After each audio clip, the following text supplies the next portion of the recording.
Welcome back to another episode of Mindset Mastery with Mindset Mary.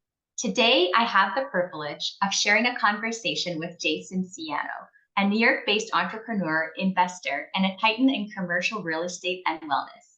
As the co-founder of SABER Real Estate Advisors, Jay has played a critical role in scaling iconic brands like Chipotle, Starbucks, Orange Theory Fitness, and many more recognizable brands.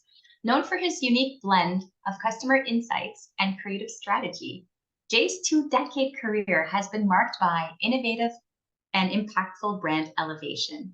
I am super excited to dive into today's conversation with Jay. So, Jay, welcome to the show. Thank you, Mary. Thank you for having me. I'm very excited for our discussion today, and thank you for the kind introduction. Really appreciate it. Well, it's well deserved and well recognized. And thank you so much for being here today. I was in LA about a month ago at this game changer experience. And in the morning, I had a little bit of spare time and I'm on Instagram and you came up in my feed and your feed says that you are a game changer. So I thought, okay, I'm going to follow that. Thank you. Yeah, I like to say that I'm an advisor to game changers. Okay. Through my 2-decade career, I've had the great fortune of working with I would say, some of the most successful entrepreneurs in the world. And I've learned a lot as a result of working with them and helping them.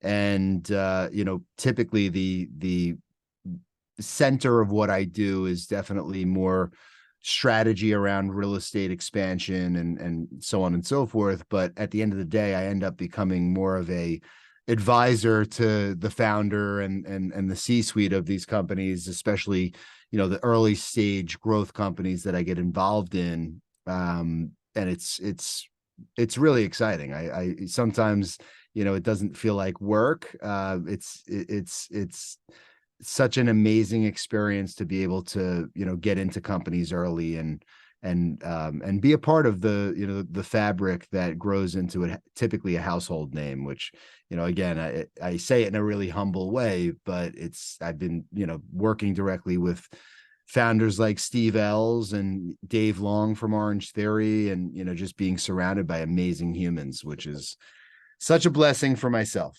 Yeah. Oh, absolutely. Absolutely. It's so nice when you can get in early and really watch those companies really flourish and grow and mature. And I guess I'm curious about you in particular. And like, Sure. did you always know you wanted to be an entrepreneur, or how did you fall into the whole world of entrepreneurship? Yeah, I always had entrepreneurship in me, but at a young age in school, I would buy a box of blow pops and I would be selling them to the kids out of my locker in like middle school. And many other things along the way, essentially. But my family was in the automobile business, and I went to college at the University of Arizona. And unfortunately, during when I was at college, my mom was diagnosed with non-Hodgkin's lymphoma, and she ended up passing shortly after I graduated. So that life experience completely threw me for a loop. Prior to that, I was a DJ working in the nightlife industry, and I was on kind of it was a critical moment for me in my life where I had to decide, what I was going to do when I grow up, so to speak. Right. And one of the things that was always, in the back of my mind was the family business. I was kind of being groomed at a young age to take over the family business, but I saw that as an amazing opportunity, but at the same time, it didn't fit the lifestyle that I wanted my future self to have. It's interesting because I've oftentimes chosen the path less traveled. It would have been much easier for me to transition into the family business and not go through all of the pain and heartache that it is to become an entrepreneur. But for me, I decided that I wanted to build something myself that I could be proud of, and that I was pulled towards, not kind of pushed into. Mhm. Yeah, I love that. I love that. It's almost like someone is really just trying to follow their inner compass and really Yes. pull towards a certain Yes. path rather than taking, taking the beaten path where everybody just says, go down this route, this is what we've done for generations, and you just kind of carry on. Yeah, And for sure. Yeah. And I think that that moment, my mother passing away, I had to make that decision. And I quite frankly wasn't ready to make the decision, but I just went with my gut. And I told my father that I didn't want to go into the family business. And at that point, to be completely honest, I had no clue what I wanted to do. And I like to say that commercial real estate kind of chose me. Prior to getting into commercial real estate, I actually continued DJing, promoting nightclubs, share houses in the Hamptons, and my day job was working for Prada. I was an assistant buyer for men's Prada, men's Miu Miu, Prada Sport. Always had interest in fashion. Was fortunate to know some people that basically got me in and got me a job pretty easily there. And again, I just looked at that as like something to fill my time, learn, have fun, but knew I wasn't going to be in fashion, for the rest of my life. But it was a great experience for me. And then ultimately ended up realizing that all of my interests were in, I always was interested in real estate. Residential wasn't for me. It wasn't something that I saw myself doing. So I started to learn as much as possible about commercial real estate. And when I learned that there was a thing called retail real estate that focused on restaurants and nightclubs and retail stores and, fitness concepts and all of those things, I was very intrigued. And that's, how I ended up essentially choosing that career path. that's awesome. Plus, it Yeah. kind of it lends itself to the fashion stuff that you were doing in terms of working for Prada. It lends Yes. itself to like the nightclub stuff. It all And ties together. And yeah, and it's strange because again, I feel like I had to choose something, relatively quickly. That was just my own feeling. It wasn't necessarily the case. I could have continued just getting experience at different things and seeing what I liked. But yeah, I really fell into something that, was almost built for me because being an entrepreneur and really enjoying the building of businesses, I was able to, not initially, but over time was able to create a niche for myself where I'm now blessed to be involved in early stage companies and really help the founder and the C-suite, actually build the company and then expand the company and design a strategy, a rollout strategy, and execute that strategy across the U.S. And it's pretty cool because I get to do so many different things at the same time, all while building my own businesses, right? So I'm an entrepreneur, but I advise entrepreneurs, and it's pretty cool. yeah, no, absolutely. I can only imagine how fun it is where because I think as entrepreneurs, at least in the ones that I coach, they don't really like doing one thing and doing it repeatedly. Like that's basically a job, right? Like you're Yes, an entrepreneur because you're creative, because you like to create and build and interact and connect, So 100%. yeah. So it's Yeah, great that you're able to both be an advisor, but also do your own thing and build your own business. for So sure. so then I guess I'm curious, of course, like, after 2 decades of experience, you have a certain level of confidence in what you know and the experience that you've acquired along the way. Tell me about the earlier days. Like, did you ever struggle with things that a lot of new entrepreneurs struggle with, which is like, imposter syndrome, some lower self-confidence, feeling like you're not really where you need to be, or you're not further ahead, that you should have been further ahead but you're not, and just always being in rooms where you're actually always growing but also feeling a little insecure about Yeah. where you're at. Can you tell me a little bit about your experiences? Yeah, of course. I'd be lying if I didn't say that I had some of those feelings, even to this day. Again, as you continue to grow and prosper and surround yourself with game changers, you're constantly in the room with people that are further along than you. And that's by design for me. I'm constantly auditing my inner circle.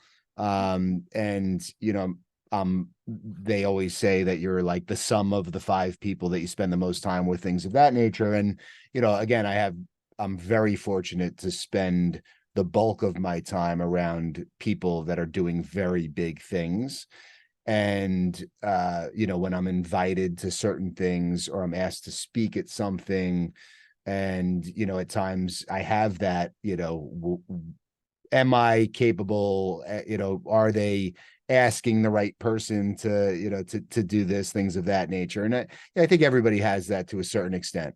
Going back to the beginning of my career, again, I was dealing with the loss of my mother and panic attacks and, things that I had never experienced in my life that made it even more challenging to, focus in a day essentially. And, I like to talk about that time because I've come so far since that time. For me, the only way for me to deal with the pain was to work and drink.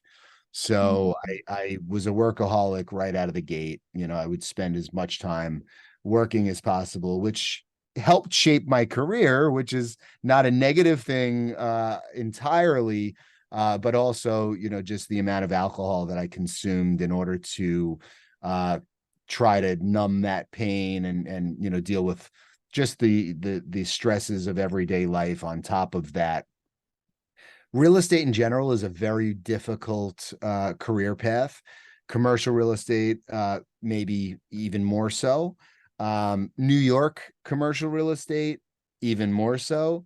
So, it's very common for people in my industry to not make a dime, for 18 to 24 months. So I also was dealing with my father basically telling me that I'm an idiot because I'm basically paying the company that I work for as opposed to getting paid, because I'm a 1099 independent contractor with no income essentially, aside from a draw that I had to take here and there. So basically I'm working my tail off every single day, and I'm basically going in debt. I have no health insurance, and I'm dealing with panic attacks and everything else. So I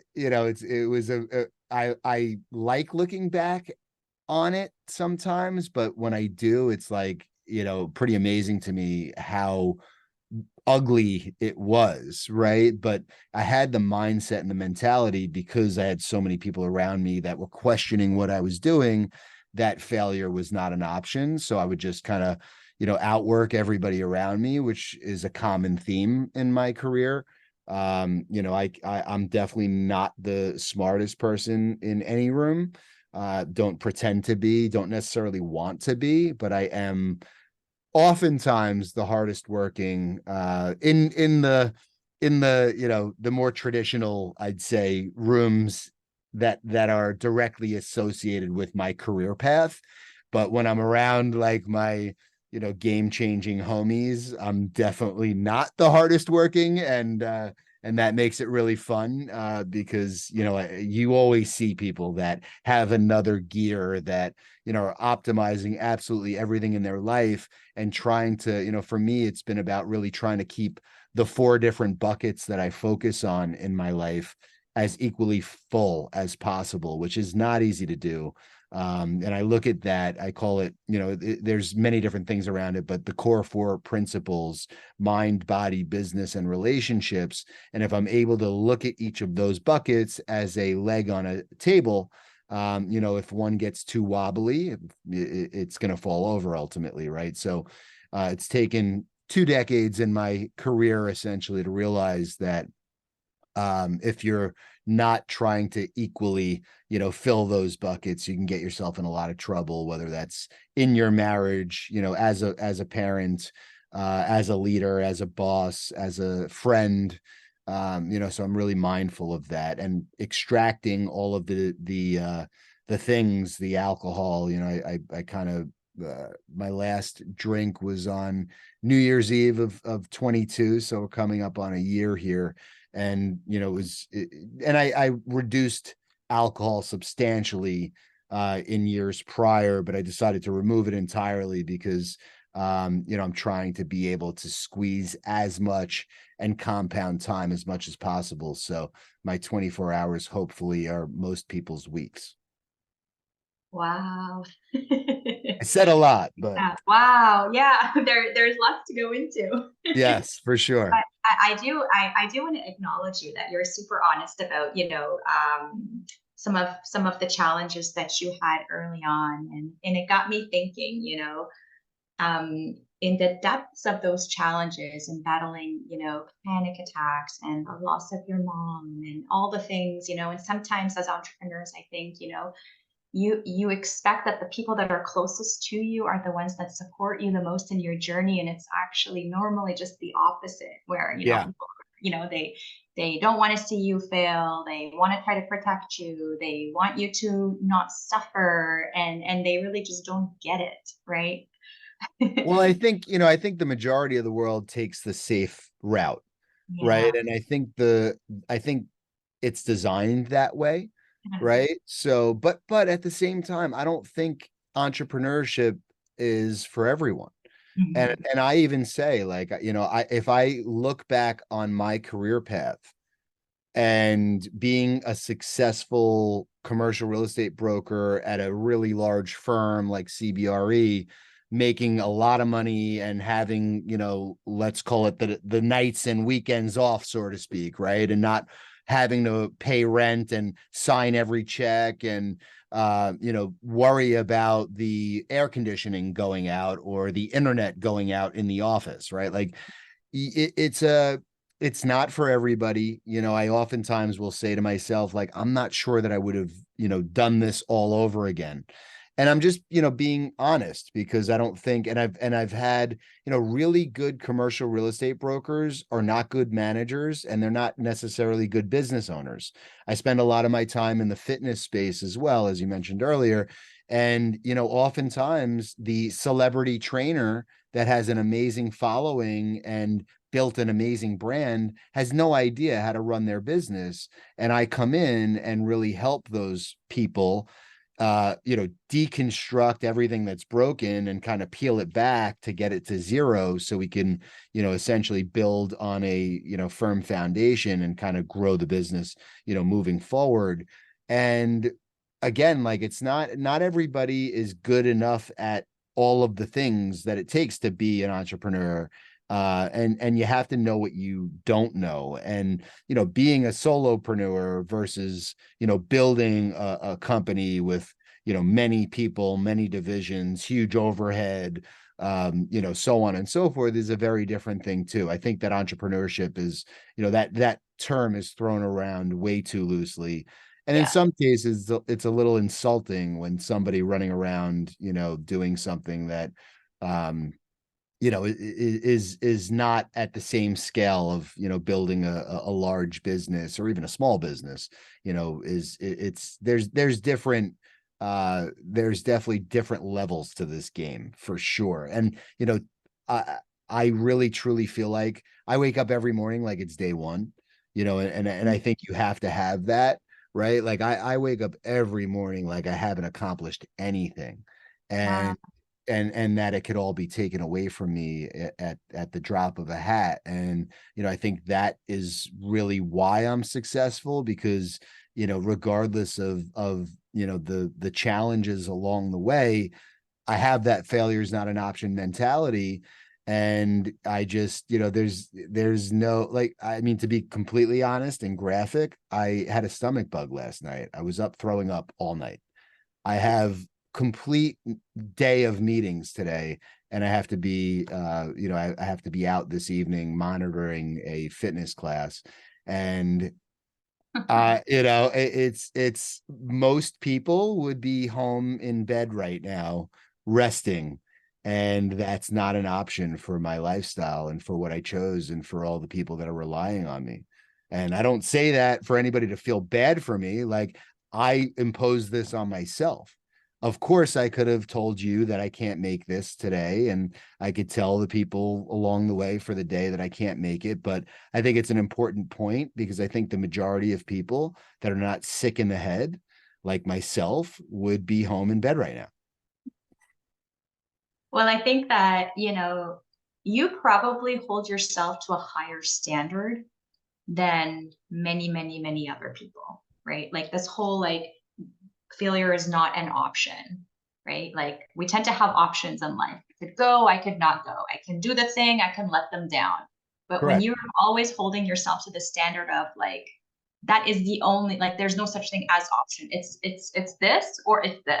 That's right. So Yeah. you push yourself. You push yourself. I really like the whole, oh, go And ahead. I was just gonna say the funny part is, I'm off my routine right now, right? I start my morning with an ice bath every day. I Oh get wow. my workout in right after my ice bath, Yeah. and I go on with my day. As a result of being on a client tour all day yesterday, I had to be out of the house like at an obscene hour, and wasn't able to do those things, and so I felt off yesterday, and then to have that unfortunate experience last night, and then I literally got up out of bed this morning, and I said to my wife, I'm like, do you think that I could take an ice bath? She's like, absolutely not. And I'm like, really? So I'm like, you're probably right. So I didn't, and these are the things, like if I don't do my routine 2 days in a row, that's like, wow, something's really off, right? Mhm.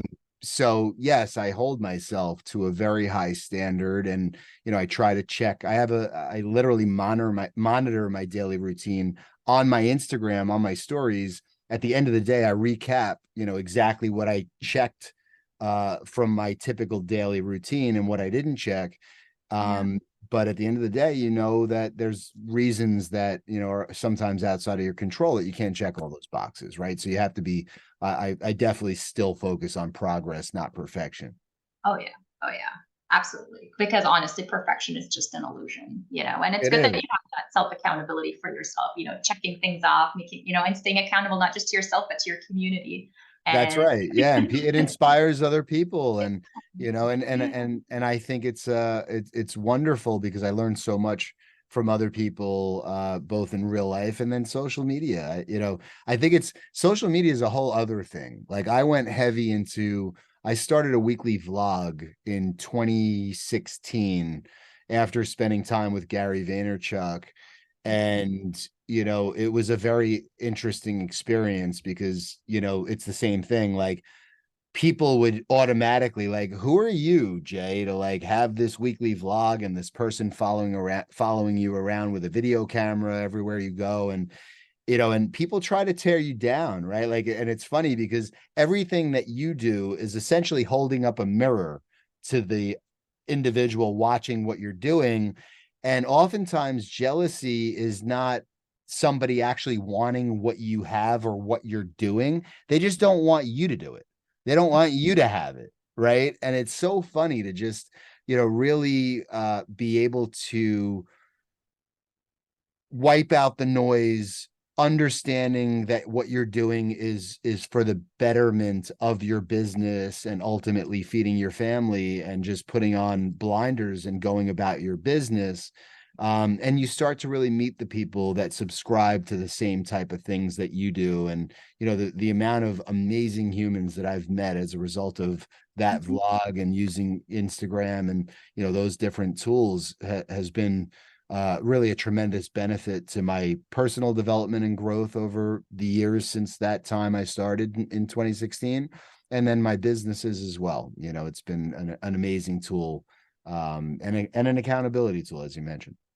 Oh yeah, absolutely, absolutely. And I think that we're always going to encounter people who are not going to like it. Everyone's always going to have an opinion about what you do or what you don't do. So it's like Of if we could just course. go into things saying, you know what, they're going to judge me either way. I might as well just do what I want to be doing, right? That's right. Yeah, and you know what? It's the best practice ever, right? Like my friend Jen Gottlieb loves to say, it's a stage in your pocket. So, the more podcasts that you're on, the more that you're comfortable talking on camera, Yeah. when you have a speaking engagement, when you're talking to your team at an event, when you're, talking to your children, when in general, it's just amazing experience to be able to just be comfortable with cameras around, and like anything else, the more reps you do, the better you're going to get. That's right. That's right. And just also be more just comfortable in being in your own skin and your story, being yourself, like how Yes. many times, do you feel like you have to, like people have to feel like they have to play someone else's game or they have to act in a certain way, dress in a certain way, behave in a certain way. And it's like, you know what? On a podcast, especially if it's your own, because I know you have a podcast show as well, Yes. you can just be Well, you, you you know? can. Yeah. Yeah. And I think that, that's it's just another important part of being comfortable in your own skin and not living in, in fear of other people's opinions, which is easier said than done. Always, always. And you talked about the four legs and keeping balance, right? Yeah. Like in each bucket. And you talked that you told me that you also have children. So Yes. I'm curious, and I'm a parent myself. I have four, so it's Wow. like super busy all the time. What are And the ages? so they are, well, one turned 9 2 days ago. So they're Okay. 9, 11, 13, and 15. So I have a girl Amazing. followed by three boys. And, Amazing. I find like it's definitely like it's a challenge. It's a challenge. I'm currently in my transitions. So I'm leaving my 22-year career as Wow. senior strategic advisor to immigration. So I'm leaving the government life and Okay. I'm going into coaching instead of it being a side gig, make it my full-time gig because this is what I love doing. Congratulations. Thank you. Thank That's a you. huge leap. And I think that's a lesson for a lot of people because, you were smart to be able to kind of, build that alongside of, what you were doing as well. Right. I think that's Yeah. a very smart way to do that. How long have you been doing the coaching thing that you decided to make this leap? So the coaching thing has been a couple of years now, and I've just been doing it on the side, doing it on the weekends, doing it when I can. And then I got into like podcasting, and what an Yeah. amazing thing to have your own podcast and talk to people, right? Yeah. To connect with people, like-minded people. So that's been really, really just a lot of fun. Yeah. And getting out of the whole like government world, it's like wow, there's actually a whole other world out there and it's fun, right? Yeah, I think that's right. Like it's again, there's a lot of benefits obviously from a happiness, fulfillment, and being at peace with yourself standpoint, but it comes with a lot of bumps and bruises, right? So, there I feel blessed that I'm able to, really do what I want to do with people I want to, essentially be be doing it with both Yeah, internally at my businesses and also externally from a client standpoint, right? Like when you're starting out you kind of have to, if there's an opportunity to win business, whether it aligns with your values or something that you're interested in, you really don't have a choice but to take that business, yeah. and then ultimately hopefully you can become more focused on the things that you really enjoy doing again with people that you enjoy doing them with. Oh yeah, absolutely. I think, yeah, like at the beginning it's always difficult, right? Like you can't always choose your clients, but I think eventually with time and experience, you start to kind of really understand also who is your ideal client and who do you work best with and who do you have a good time with and who can you provide the most impact for. Yes. I think with time you really get to realize, because I think at the end of the day, um, I think that if you really care about self-actualization and wanting to continuously become that better version of yourself, then I think you will make the right decisions and the right choices that take you closer and closer down that path to get Yes. there. And not that we're ever going to get there, but it's like just to be in pursuit of feeling like this is fulfilling. I'm feeling like I'm making a difference. I'm making an impact. You're affecting people, and and there's a ripple effect. There's a domino effect, and who you talk to, and who you touch, and how that goes out into the world, and how other people start making different decisions for themselves. So, like in terms of coaching, I mean, I think it's beautiful to see people getting their aha moments and giving them opportunities to really just have that self exploration. And it does sound to me like you have a lot of self awareness. You have a lot of Thank self you. awareness around like what you want, what you're creating for yourself. And I guess I'm just curious, in terms of that, like, how important do you think it is for an entrepreneur to have a lot of self-awareness around their thoughts, their behaviors, their patterns, their habits that are possibly not serving them as they pursue their entrepreneurial career? Yeah, it's a great question because, even when I had habits that were not necessarily the most productive, I was still technically successful. But as time went on, I started to realize how much of a competitive advantage I have when I'm actually in the zone, literally 24/7 versus in the zone, for a few days of the week or, a few hours of the day essentially. And not everybody needs to be hyper obsessed with, optimizing everything in their life. But I think when you start to realize that, you can it's a superpower. It's just it's your habits and you could only you can't outgrow your level of like mental and physical fitness, in my opinion. And I was successful up into my health and fitness and my habits were definitely putting a ceiling over my where I would be able to get essentially.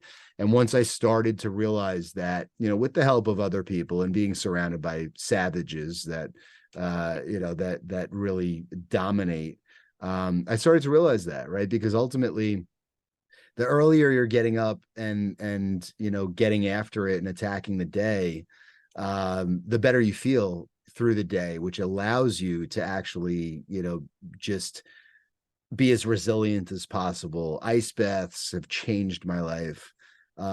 Just being able to keep a very I'm never rattled. I mean, like, no matter what could be going on, I'm very centered. And I think that allows me to work really well under high pressure, which comes with the territory, with the amount of clients that I have that are very high, demanding clients. I'm able to juggle a lot. And also, for myself with an active lifestyle and constantly traveling. And, I have 2 kids, which is insane. I can only imagine what 4 is like. I have a lot of friends with 4 and 5. Oh, So kudos to you, because that is a huge undertaking with the moving parts of all the sports and the activities and all of the things. And that's why I talked about the buckets earlier, because for me it's having, I definitely leaned hard. There were times where I was just burning the candle. It was all about work and going out and entertaining and drinking and waking up exhausted and hungover and doing it all over again. Very, very normal in commercial real estate. But I started to realize over time that my tribe is not the commercial real estate brokerage community. My tribe is the wellness community that is really trying to have a positive impact on the world, not just trying to make as much money as possible, without the betterment of the businesses essentially that people are representing or working with. That's a huge generalization. I'm not saying that everybody in the commercial real estate business operates that way, but I would say a far majority does. And they're not taking care of themselves. They're not doing the things that we're talking about that allow you to really have a positive impact on the immediate people around you, and then hopefully some people beyond that. But for me, it's every day. I'm focused on my own health. I'm focused on my own wellness. I'm focused with what's on my plate. I'm focused on making sure that I'm better today than I was yesterday. And that's not easy to do, but at this stage of my life, it actually is pretty easy. I'm not at all tempted with anything that doesn't suit me at this stage of my life. And it took me a while to get where I am, but anything's possible in this state of mind. oh yeah, 100%, completely agree. And it's kind of like what we talked about earlier, like you are interested in the health and wellness space because you see that there's benefits to others in Yes. in helping those industries and the help that they help other people. So that's what often feels very fulfilling to entrepreneurs. It's when you're creating a benefit that's not just for, say, you and your immediate family, but it's benefiting other people as well. And that's Yeah, like the beauty of wellness in general, you it's know? purpose driven. Yeah. I Yeah. like to say money doesn't lead, it follows, right? If you're so focused on the making money and how am I going to make this, this deal so I can make them, I get that that's a luxury, because early in my life, when I didn't have a pot to piss in or a window to throw it out of course I wanted to make that deal so I could actually pay my rent. I've been there, I get it. But when you change your focus to really helping others and being of service, it gets easier. It starts to come your way. And oftentimes, like today, it's funny because you sometimes the dreams that I had not too long ago of working, being at a certain place in life and working with certain types of people and so on and so forth, not too long ago it was a goal and a dream of mine to be doing that. And today, to be honest, like I'll be, somebody will reach out to me that I would have like died to have the opportunity to work with 5 years ago. And at this point, I'm like, I'm not sure that it's a right fit for me, so it's just crazy when you really put in the work and you spend your time, in a real positive way, hyper focused and seeking discomfort and taking the more challenging path. Great things happen. Absolutely. And I think it's wonderful to be able to now have the luxury of saying, hey, you know what? Does this align with my values? Does this align with my goals? Does this align with my life path and where I see myself going? And even if it's an amazing opportunity, sometimes we don't get further ahead is because we're taking too many of the opportunities that are not really in total alignment with what we're trying to create for ourselves. Correct. And it's not easy to, you have to really focus on what that is. And Yeah. it should constantly be changing, like I hate the concept of New Year's resolutions, because I think everybody should have resolutions every day, right? Like everybody should push themselves at the start of any month to do better than they did the month prior. But it is nice to measure progress in calendar years. And, the fact that I was drinking, this time last year, and my daily habits were so different. Just it's pretty crazy what you could accomplish in a year if you are super dialed in. It's insane. Yeah, it's true. It's true. And it really sounds like stopping drinking was such a game changer for you as Game well. changer. It's Yeah. pointless. It's pointless. Yeah. Anybody that and I listen, I was a huge partier, had such great times with amazing people, and I wouldn't trade it for the world. Yeah. But, when you're really trying to be the best you could possibly be, quite Yeah. frankly, I hate to say it, but if somebody drinks, they're just not operating at the level that they should. And it's very telling, in the place that I'm at now, it's an extremely telling thing of people who are really trying to, become the absolute best version of themselves. And I'm not suggesting that, going out to dinner and having wine, at a nice meal. I'm talking about like, going out, even if it's every weekend and, pounding 15 tequila sodas, which was my life. So Oh, and yes. it's interesting, Jay, because it's like I'm seeing more and more like on social media, people with really, really huge followings in the wellness space are being more and more open about, you know what?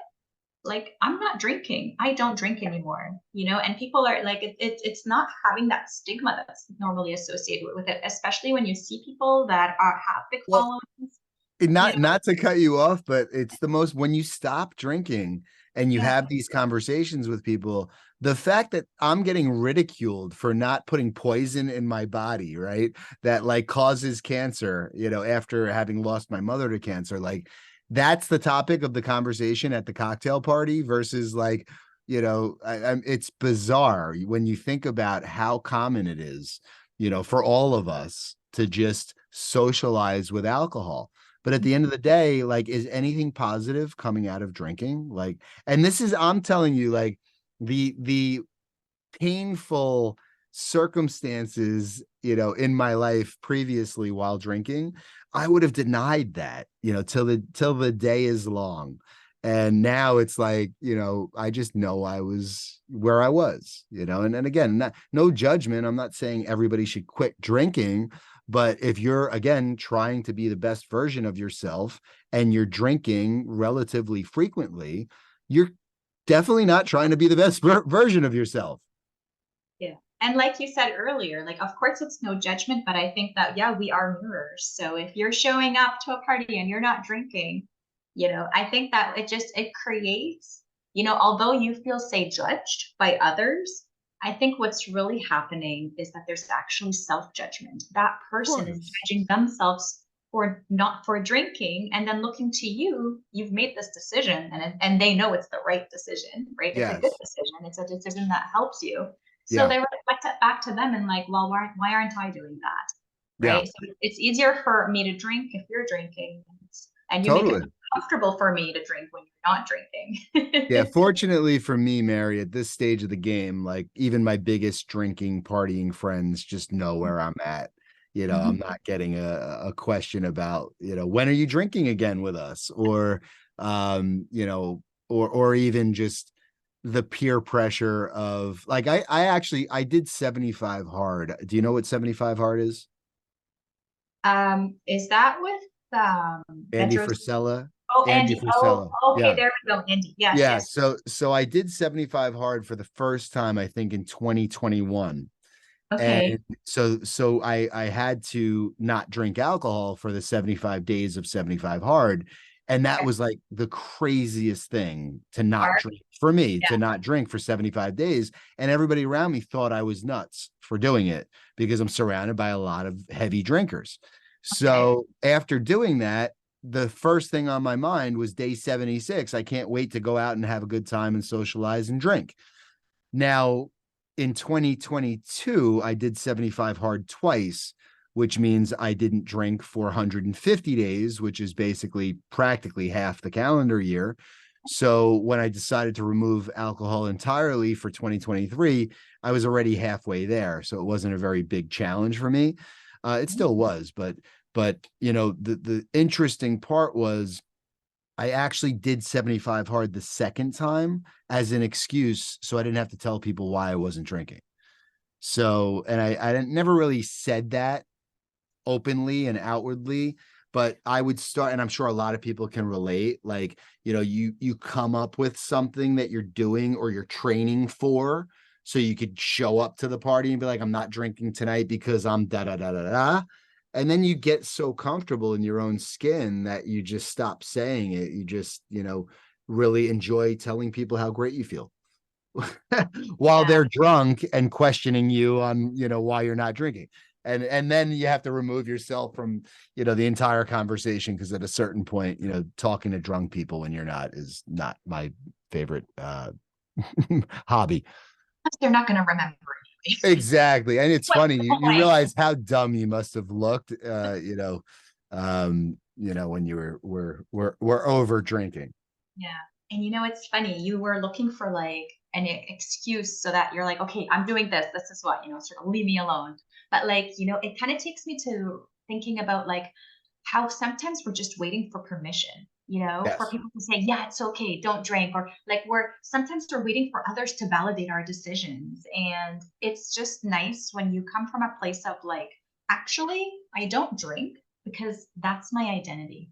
I'm Yes. not a drinker, right? If Yes. someone's passing you a drink, you're not going to say, what brand is that? What kind is that? Which one? You're just going to say, I'm not a drinker, right? I'm Right. not going to ask anything about the drinks because I know I'm not a drinker and it's just part of who you are. And that makes things easy because there's nothing easier than just being yourself and not having to pretend. What I think is really cool also is that you can create your own identity. And I truly believe that, ultimately perception is reality, right? So Mhm, if mhm. you if you create and I love branding and marketing. So if you create a brand and you market it a certain way, right? Like, somebody's willing to pay $200 for a t-shirt that you can go get from another brand for $30, Yeah. right? So that's branding and marketing. You could do the same with yourself. I realized through the process of leveraging social media that it's really important to have a personal brand. And I started one of my vlogs as I transitioned was called Future Proof right before the pandemic. And I was talking about how to future proof yourself so that you're not disposable to any business, to, how you can kind of show up and do certain things where you're able to, brand yourself essentially as a business. Right. And, being an entrepreneur and owning my businesses, I don't really have to worry about getting fired from my companies that I own, but at the same time, I don't know how some people can sleep at night not developing a personal brand and doing something kind of bigger than their 9 to 5, whether they decide to one day, flip the switch and do that 100% of the time, or it's like an insurance policy, in my opinion, to Right. be able to lean into something else that you enjoy. Maybe that's a hobby that can become more of a full-time thing. So yeah, I think everybody should be thoughtful about that. And I think the only people that judge people for, using social media and creating videos and putting themselves out there are just honestly in fear of doing it themselves. Yeah, I would agree. I would Yeah. agree. And even when I first started, I was like, oh, what are people gonna say? Like my kids, they were laughing at me, Of like course they were. It they comes thought with it the was, territory. yeah, exactly. Like, mom, like you are not a YouTuber, It, like, no, like they're just like almost well, probably embarrassed, right? Like, yeah.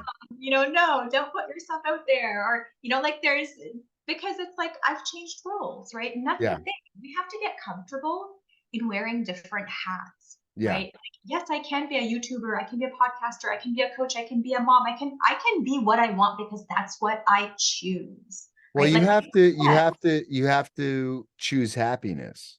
yeah, And that's really, when people ask me like what the definition of success is, or it's not the money, like I enjoy nice things. I enjoy being able to provide a certain lifestyle for my family.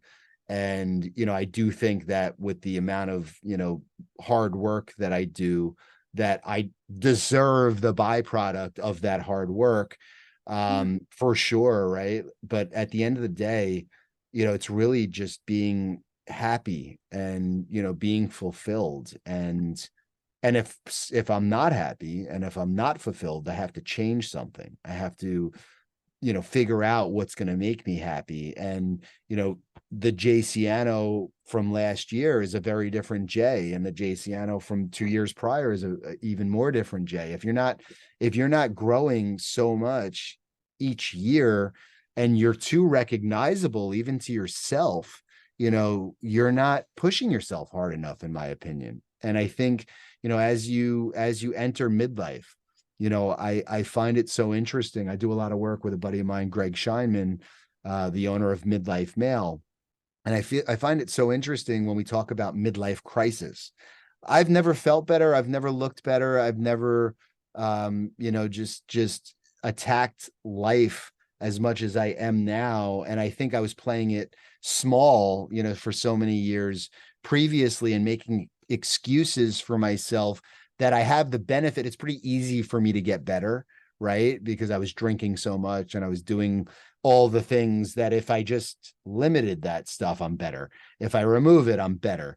And, I think that the concept of a midlife crisis to me is it's so sad that so many people are afraid to enter midlife. I think it's the sweet spot. yeah, I feel like it's a blessing to be at this place. And, I could understand it to be confusing for sure, but I really think it's important that people, focus on what makes them happy. And if you're not happy, listen, if you're drinking a lot, there's a reason. yeah, And guess what? You're not happy, right? And that's coming from somebody who drank a lot and knows that I was not happy, right? Like in that moment in time, right? Like I was I was masking things. I was in pain. I was, still dealing with trauma that I was not able to resolve. And I couldn't, I honestly, like, I drank for such a long period of time that I met myself, in 22 for the first time. Like, I really truly was able to sit with myself and learn different things, because there was never an event that I wasn't drunk at there, like, ever, right? So, and I don't know if that's normal. In my world, that's normal, by the way. Like, everybody around me is having multiple drinks at any event, and it doesn't even need to be an event. It could just be a Tuesday. So, it's interesting. Like, I could never imagine the concept of going to a wedding and not drinking, Yeah. like, or going to anything, having my own birthday and not drinking, right? Like, that's like, what do I do? Why do I even want to have a birthday? Like, it's crazy. Yeah. Yeah. Yeah. Oh, I absolutely agree. I think it's I think that, when you have a vice, and it doesn't have to be alcohol. It can be there are multiple vices that we can Insert go. vice here. Yeah. I'm just telling you mine. Yeah, exactly. And it's really like, yeah, you're there to numb the pain, but also you're not ready to really do the inner work, right? Because if you want to get rid of the vice, it's because you're getting rid of the thing that you're allowing that vice to mask. And if you can Yes. actually go and take a look at that and resolve that, and oftentimes it's also a lot of trauma, Yeah. right? Like if it was childhood trauma or just things that are happening in life, and like with coaching, I always find that one thing is universal. Everybody has pain. Everybody Absolutely. struggles, right? And everybody has different ways to cope with those things. And while one person could actually be doing therapy or doing coaching and processing their emotions, other people just keep it bottled up and they don't process their emotion. They only mask their Yeah. emotions, right? Yeah. So it's like you have to be ready for the work, to be ready to have that better life, to be the next version of yourself, to evolve, to like not recognize yourself next year because you've done so much work on yourself. But like Yeah. that you have to be ready for that path. Yeah. Well, you're doing great work. And that's, it's really important, because I think most people need a lot of assistance, Yeah. and again, I'm, fortunate to have an amazing circle of people around me that help me with, these things every day. My wife was a major influence in me changing my life, and there are definitely parts of our marriage where I'm amazed that we made it through, because again, I was lying to myself, and until you see that and want to change, you're not going to. Agree. And Yeah. no one can do it for you. And That and you is can't want to do it because of other people. You need to do it because it's for yourself. That's exactly right. That's exactly Wow, right. Jay, this was such a good conversation. That Yeah, was imagine if I felt 100%. We would be yeah, I know. I can't believe you even came on with No, all are you kidding me? what happened yesterday. Oh, gosh. No, it's all good. And I think a lot of people are in this boat right now, unfortunately. So I'm not the only one, Yeah. but it's Well, all good. I really, appreciate the opportunity. When people reach out like yourself, it's, it makes me smile, because, you realize that you're doing something right, and you get to share your story and hope that it has a positive impact on one person. oh, absolutely. And that's really the beauty is when you feel like, you are creating change For within sure. yourself, but other people as well. So Yes. Jay, if people want to, and I know they're going to want to follow you, know more about you and your work, what are some of the best places or platforms that they can go to follow you and your work? Yeah, thank you. So I use Instagram the most. It's my full name, Jason with a Y, Jayson Siano, Siano. And my website is also the same, Jayson Siano. You could see all of the things on my Instagram and my website. And I'll be sure to also link it in the description below. Okay, Jay, Please. thank you so much. Thank you for your time. And I hope we can have another conversation again soon. Most definitely. Thank you, Mary. Appreciate it.